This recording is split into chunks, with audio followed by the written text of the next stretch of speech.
Assalamualaikum warahmatullahi wabarakatuh. Selamat pagi Oke Zoners. Ketemu lagi di Morning Zone bersama saya Andri Susanto dan juga Om Feby. Siap. Siap. Bangun Om. Bangun dong, Bang. Udah bangun. Bangun Om. Om, bangun Om.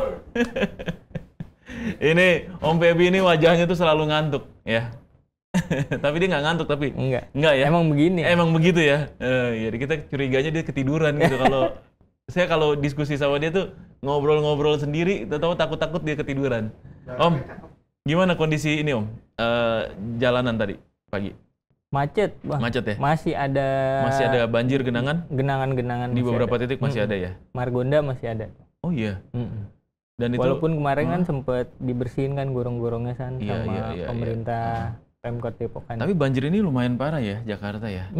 Dan sekitarnya ya, Bekasi terutama yang paling parah. Wah, Bekasi ya. Kasihan ya Om. Iya, dan memang ini sebagian besar katanya hasil kiriman banjir ya. Nggak tahu dikirim pakai apa nih.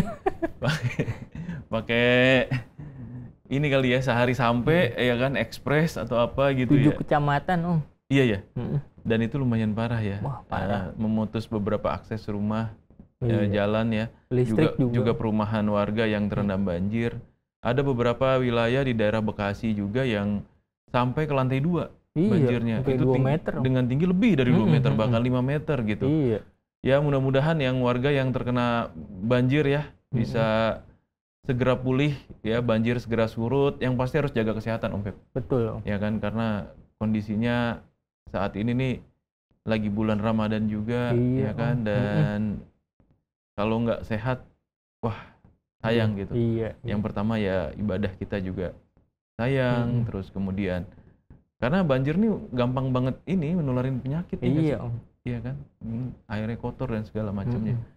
Ya mudah-mudahan bisa segera pulih ya, segera kembali lagi normal, segera teratasi. Apalagi yang di mall nih kemarin ini gambar kita. Iya. Aduh, serem banget nih. Om. Iya nih, ini di Bekasi nih. Ini Bekasi.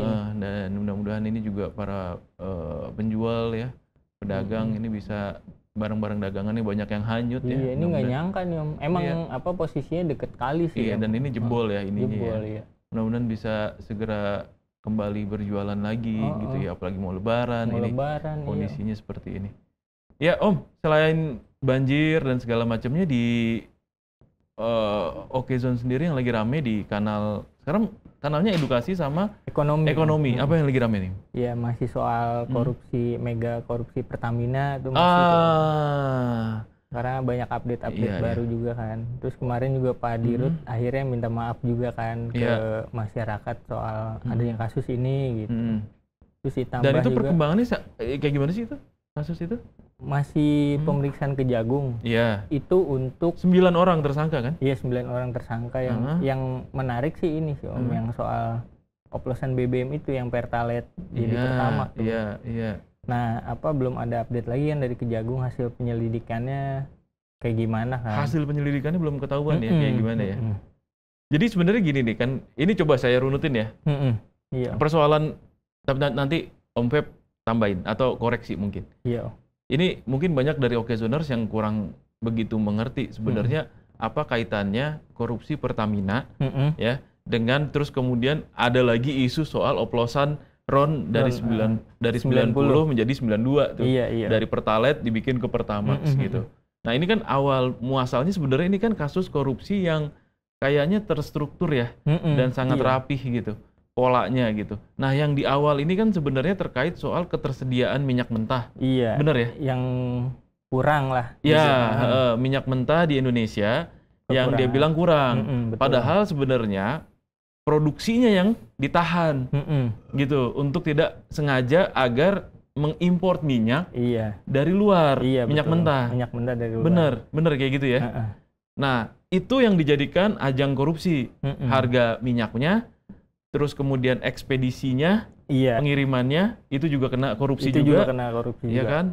Baru kemudian bentukannya gitu. Karena di awal mereka bilang minyak mentah yang dihasilkan di Indonesia itu tidak semuanya baik. Nah, iya, betul. Bener ya? Betul. Makanya kemudian dia impor minyak dengan asumsi bahwa minyak yang diimpor ini merupakan minyak dengan kualitas atau mutu yang baik ya. Sesuai standar pemerintah. Tetapi yang diimport ini itu adalah RON 90 bener.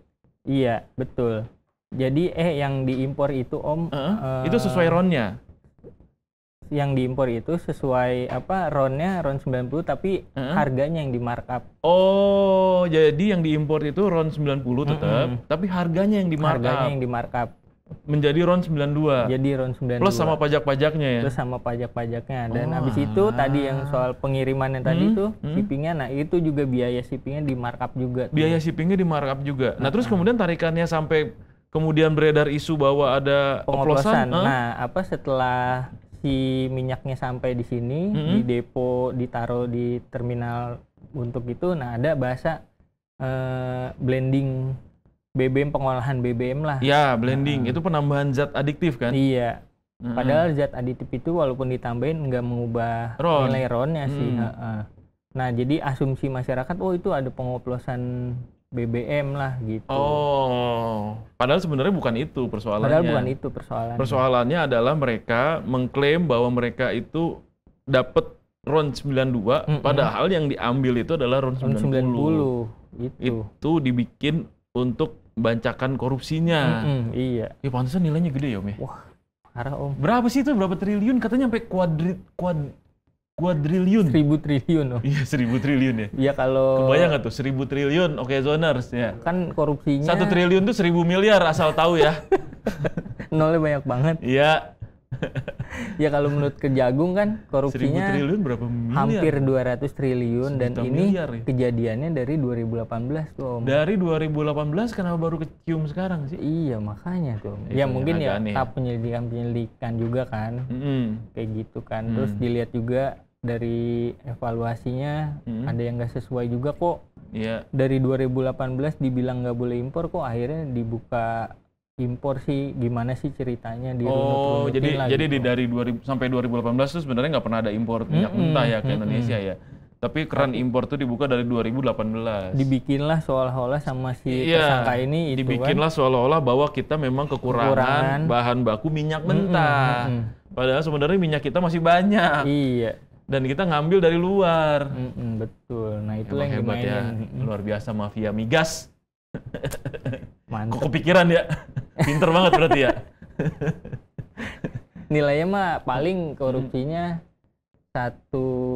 paling berapa dolar doang. Tapi kan kuotanya itu Om banyak banget kan. Oh, maksudnya Om ini hitungan misalnya per barel gitu. Per barel berapa sih gitu korupsinya gitu, nggak gede tapi jumlahnya jutaan barel. Ya sama aja Om, gede juga itu 5 namanya. tahun Om. Dan durasinya 5 tahun. Dan itu hitungannya juga pakai kurs apa loh? Kurs yang kemarin atau kurs yang sekarang? Kurs sekarang kan lagi jatuh nih. Iya. Dolar lagi naik. Iya kan? 16 ribuan lebih. Makanya kalau misalnya dihitung pakai kurs yang sekarang berarti lebih besar lagi tuh korupsi. Iya. Terus kalau dari kita sih nyorotinnya langkah Pertamina sih telat sih ketika ada isu soal pengoplosan itu. Harusnya Pertamina bisa lebih cepat ngasih keterangan ke masyarakat soal supaya itu ya. Iya, supaya tidak menimbulkan kegaduhan di masyarakat. Iya. Sekarang soalnya sudah banyak yang beralih ke SPBU swasta ya. Iya. Dan akhirnya masalah trust ini kan jadi persoalan. Iya enggak? Ini ada isu. Ini menjadi polemik sih. Sampai ada isu ini Om SPBU swasta bakalan ada di rest area jalan tol nih. Oh gitu. Walaupun udah dibantah juga sih sama pihak Jasa Marga. Karena sebelumnya bukannya udah ada juga ya beberapa ya. Nggak banyak sih Om. Kayak misalnya ada yang kerang di tol Jagorawi itu ada. Ada. Terus BP apa tuh yang hijau? BPAKR ya. Itu ada di daerah mana? Cipularang. Iya ada. Jadi buat SPBU Jasa Marga yang udah MOU sama Pertamina ya itu udah nggak bisa ada SPBU swastanya di situ. Oh. Ya kalau kayak Jagorawi emang ada. Tapi ada potensi kemungkinan nanti kedepannya SPBU swasta ini juga ada di sepanjang tol Jagorawi, di sepanjang tol ya. Mau di Jagorawi, mau di Cikampek, Cipali atau di tol Trans Jawa gitu ya. Ya karena gitu sih, masalahnya ini masalah kepercayaan ya, itu ya agak repot sih. Kalau kita ngomongin kepercayaan apalagi konsumen gitu ya, itu memang benar-benar harus direspon dengan cepat ya. Yang jadi persoalan kemarin itu responnya memang telat, akhirnya simpang siur. Keyakinan saya sih sebenarnya Pertamina juga bingung kasus korupsi ini. Karena memang sudah sangat terstruktur rapi kayaknya. Iya. Jadi memang belum tahu, mereka harus cross check lagi gitu. Harus periksa audit lagi dari awal. Iya. Emang bener nggak sih? Jangan-jangan beneran dioplos atau jangan-jangan enggak gitu. Iya. Nah, baru ketahuan itu ternyata enggak. Iya, gara-gara itu. Makanya Pertamina juga kemarin gara-gara ya akhirnya tahu nih, oh enggak nih, nggak jadi dioplos nih, gitu. Sampai di sini titiknya nih, gitu. Ternyata yang sampai ke masyarakat tetap ya, intinya gitu ya. Yang sampai ke masyarakat itu tetap sesuai RON-nya. Sesuai RON-nya. Oke.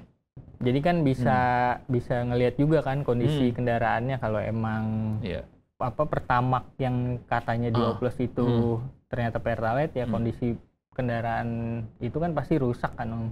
Nah, itu pasti. bisa tuh. Sekarang Pertamina terbuka tuh buat komplain atau semua. Dan lembaga perlindungan konsumen juga udah bergerak juga ya terkait soal ini gitu untuk memastikan.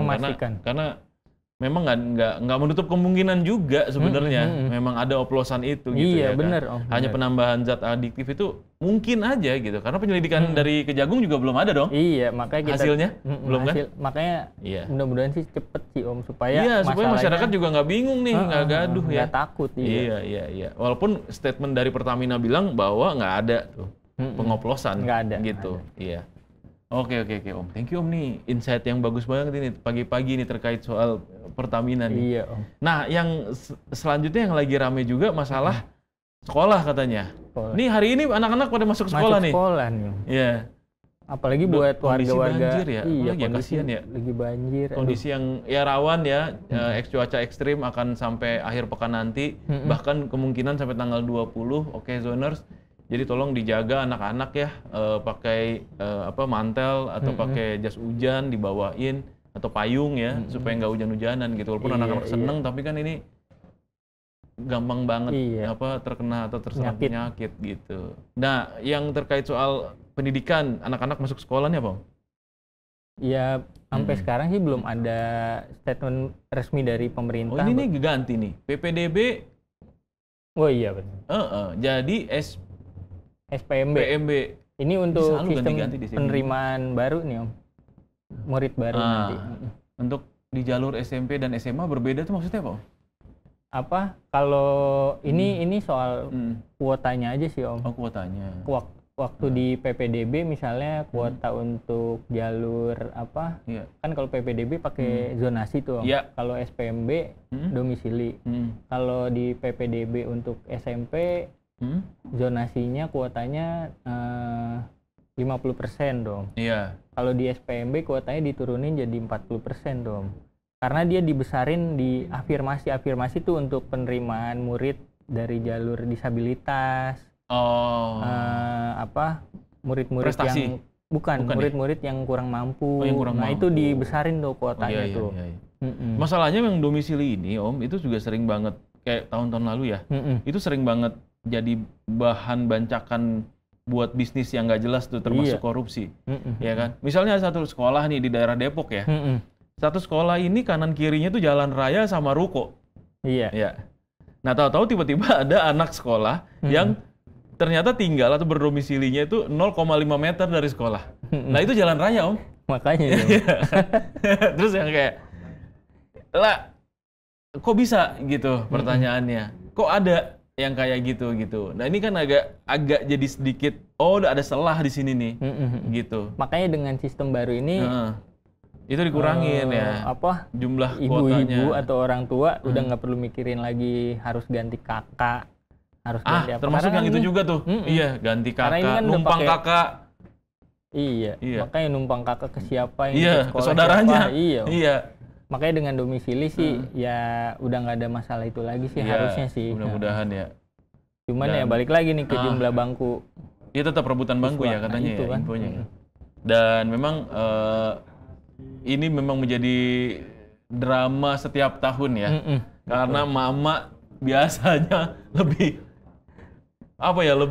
semangat untuk protes ya. Anaknya sulit untuk bisa masuk sekolah karena kursinya nggak ada. Betul, Om. Gitu. Dan prosesnya panjang dan repot. Ya mudah-mudahan pemerintah juga bisa ngasih ini. Tapi kita nanti akan ngobrol-ngobrol ya terkait soal ini ya. Dengan siapa, Om? Dengan Koordinator Jaringan Pemantau Pendidikan Indonesia, Pak Ubaid. Pak Ubaid, ya tetap apa? jadi Pak Baliut. Ya, nanti kita akan ngobrol-ngobrol dengan Pak Ubaid ya. Jangan kemana-mana, Oke Zoners, tetap di Morning Zone. Cepat terkoneksi. Lengkap di sini. Okezone.com. Lengkap cepat beritanya. Ya, masih di Morning Zone, masih bersama saya juga sama Om Feby di sini. Waduh, luar biasa ini. Ngantuk ya, Om ya? Tapi kita udah banyak bahas tadi soal banjir. Terus kemudian hari ini juga anak-anak sekolah nih udah mulai masuk, ya kan? Ini kayak kurang afdol nih kalau kita nggak ngebahas penerimaan siswa baru ya. Di tahun ajaran baru nanti nih, gitu. Udah ada tamu nih katanya via Zoom nih. Iya, betul. Siapa nih, Om? Tamu kita sekarang Koordinator Jaringan Pemantau Pendidikan Indonesia, Pak Ubaid Matraji nih, Bang. Bang Ubaid Matraji ya. Halo Bang, selamat pagi Bang. Ya, selamat pagi. Waduh, alhamdulillah ini kita bisa ngobrol-ngobrol. Apa kira-kira yang rame terkait soal pendidikan, Om Feby? Iya nih, apa yang kita mau bahas sama Pak Ubaid soal sistem penerimaan murid baru di tahun ajaran baru nih, tahun depan nih. Karena kan ada perubahan nih katanya ya. Itu kayak gimana sih itu kira-kira? Nah, coba kita boleh. Pak Ubaid, itu perbedaannya apa tuh, Pak? Terkait soal sistem ajaran, penerimaan baru ya, siswa baru ya, di tahun ajaran yang baru nanti nih. Namanya berubah katanya. Iya, ya bedanya namanya berubah aja. Bedanya namanya berubah aja. Sebenarnya secara teknis sama ya. Seneng banget ya pemerintah ganti-ganti nama ya. Iya, secara teknis sama kan. Misalnya tahun lalu ada jalur gitu kan. Dulu jalurnya zonasi, kemudian ada prestasi, kemudian ada perpindahan juga, lalu ada afirmasi ya kan. Sekarang juga masih sama, ada 4 jalur. Bedanya dulu zonasi, sekarang diganti dengan domisili. Gitu. Kemudian afirmasi masih sama namanya, kemudian prestasi juga masih sama namanya. Kemudian jalur perpindahan orang tua diganti dengan mutasi gitu. Jadi nama-namanya saja yang berubah, zonasi jadi domisili, perpindahan orang tua jadi mutasi gitu. Tetapi ada perubahan-perubahan menurut saya, tetapi tidak banyak ya. Selain perubahan nama tadi, ada juga perubahan-perubahan yang secara teknis ya, secara teknis berubah. Misalnya kuota prestasi misalnya dulu tidak disebutkan, sekarang disebutkan. Misalnya di jenjang SMP itu minimal 25%, di jenjang SMA minimal 30%. Di tahun-tahun sebelumnya tidak ada presentasi untuk jalur prestasi ini. Kemudian di jalur-jalur yang lain juga ada kenaikan persentase, juga ada penurunan persentase gitu ya. Jadi menurut saya PPDB berganti dengan SPMB ini, yang berubah adalah aturan-aturan teknis ya. Tetapi secara sistem nggak ada perubahan. Secara sistem nggak ada perubahan.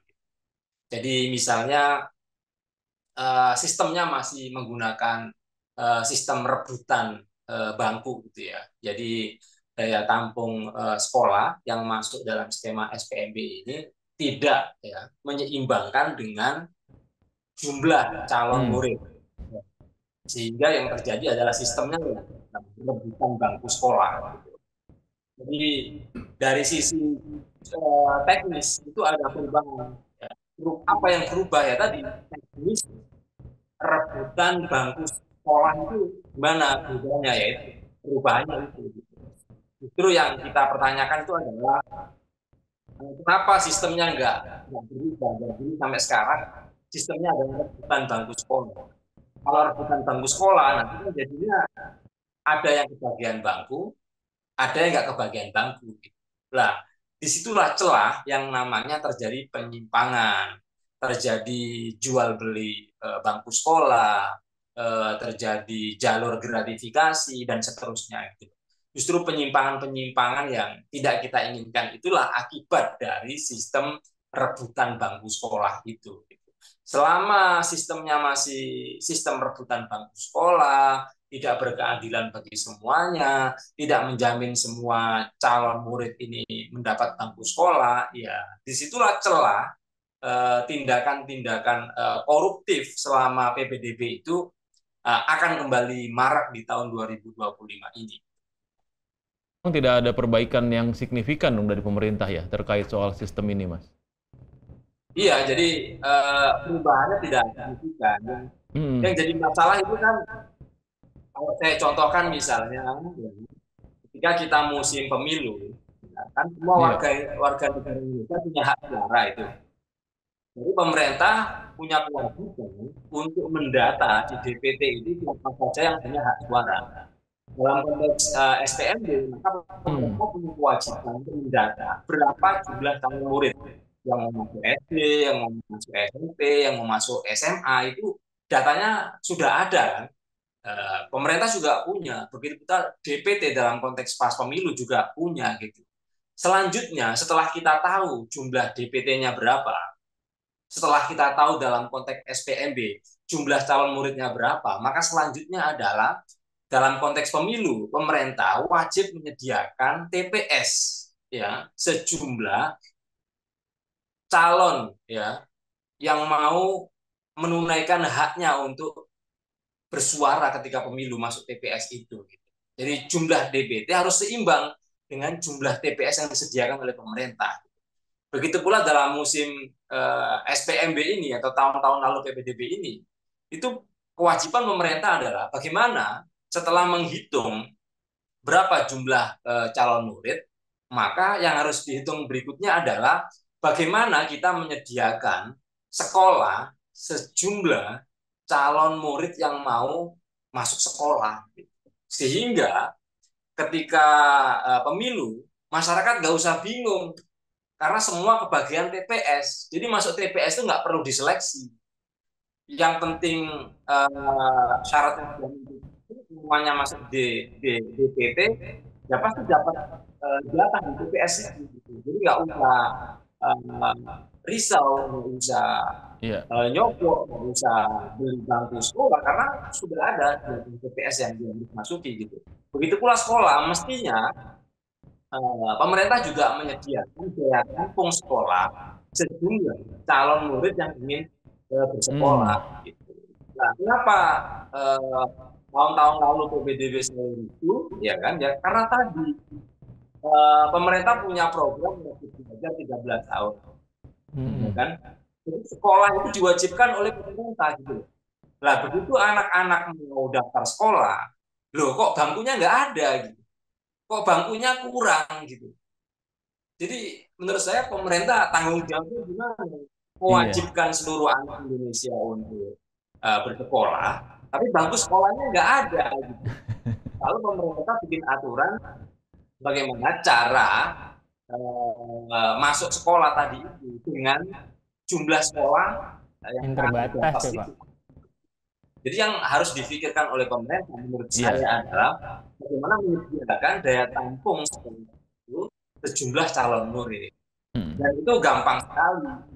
Kalau pemerintah misalnya punya keterbatasan di jumlah sekolah negeri, kan tinggal melibatkan sekolah-sekolah swasta gitu.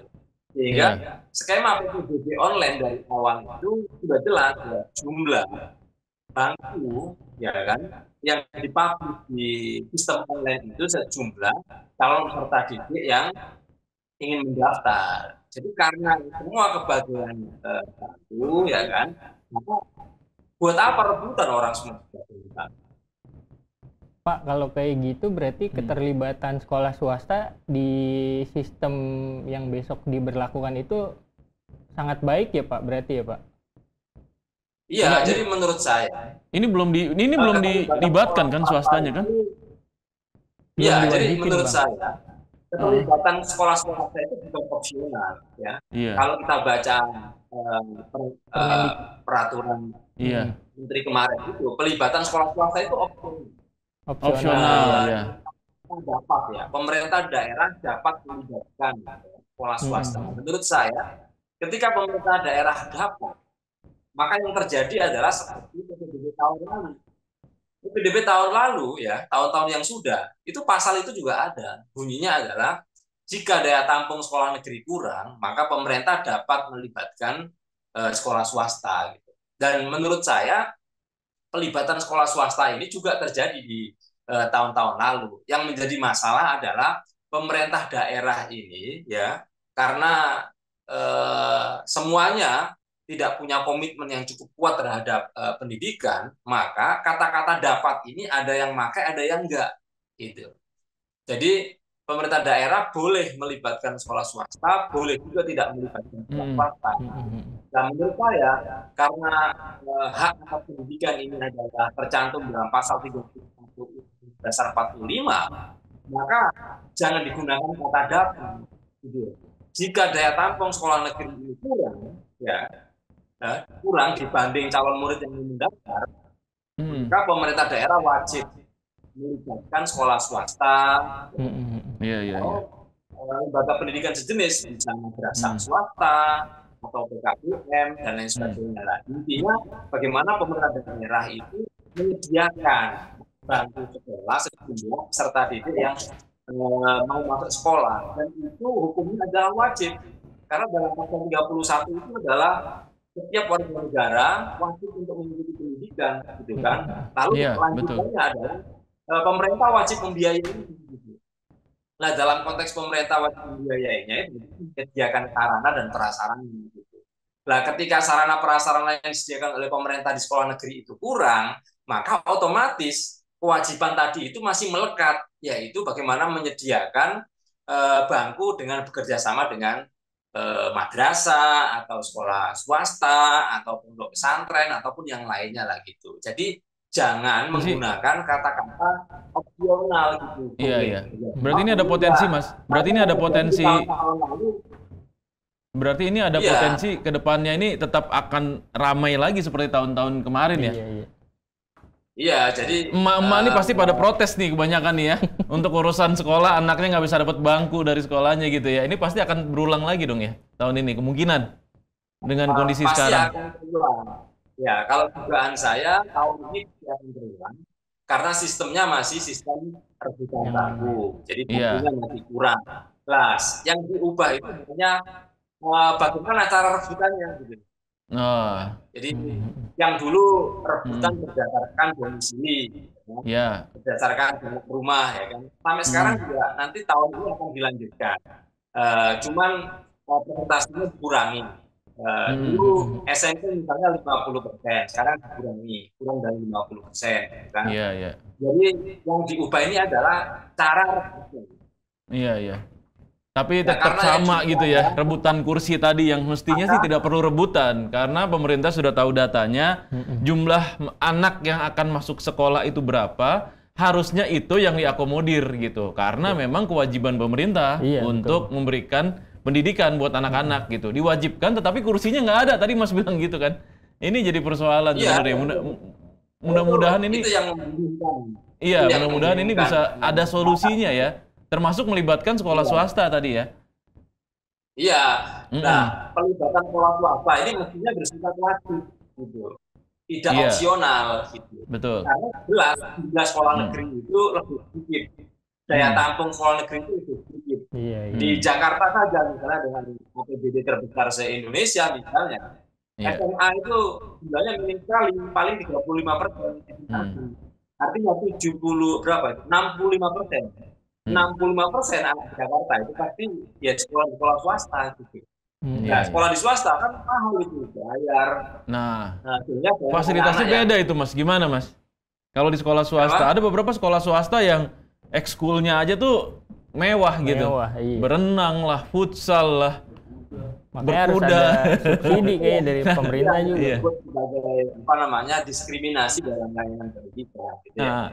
Saat ini kami ya dari Jaringan Pemantau Pendidikan Indonesia sedang melakukan judicial review ya terhadap diskriminasi layanan pendidikan ini. Gitu. Jadi undang-undang kita bilang bahwa tidak ada diskriminasi, semua warga negara punya hak yang sama.